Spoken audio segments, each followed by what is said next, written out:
আপনারা জানেন যে আমরা অনেক ব্যস্ত মানুষ। এই ব্যস্ততার ভিতরে আপনাদের এখানে এসে কতক্ষণ বসলাম? প্রায় 3 ঘন্টার উপর বসে রইলাম না? এতক্ষণ পর্যন্ত স্টেজে বসে এরপরে দাঁড়ায় আলোচনা করা খুব কঠিন।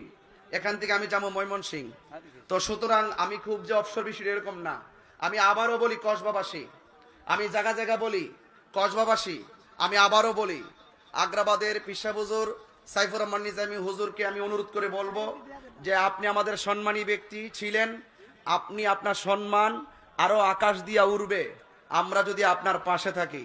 সুতরাং আমরা চাই না যে আপনি শেষ বয়সে আপনার ছেলের অবান্তর কথায় এবং অযৌক্তিক কথায় পা দিয়ে আপনার মতন এত বড় হাস্তে আলেম আপনি এইরকম ভাবে লাঞ্ছিত হবেন, এইভাবে জনসম্মুখে আলোচনা এবং প্রশ্নবিদ্ধ হবেন এবং আপনাকে নিয়ে সমাজের ভিতরে ডান বাম আলোচনা করবে, এটা আমরা কামনা করি না।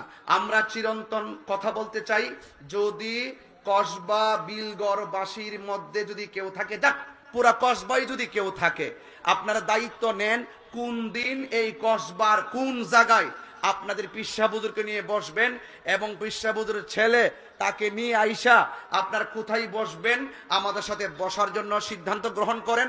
আমরা বৈশা আপনাদের সঙ্গে এই ব্যাপারে বাহাস করতে যাইয়া আবু সুফিয়ান হুজুর বলছেন 5 লাখের কথা, আমি এটার সাথে আরো 5 লাখ অ্যাড করলাম, 10 লক্ষ টাকার চ্যালেঞ্জ আমি দিয়ে গেলাম।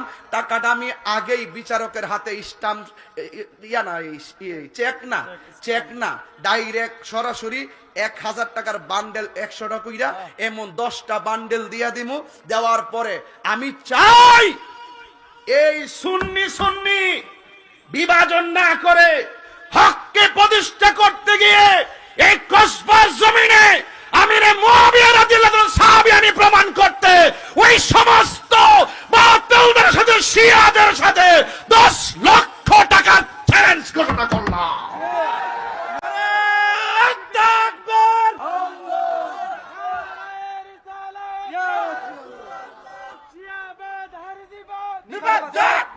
শোনেন, এখন বলবেন আমি তারা কি শিয়া?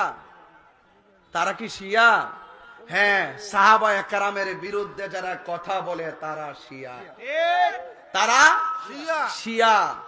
যদি শেষ পর্যন্ত এটার উপরই তারা অটল থাকে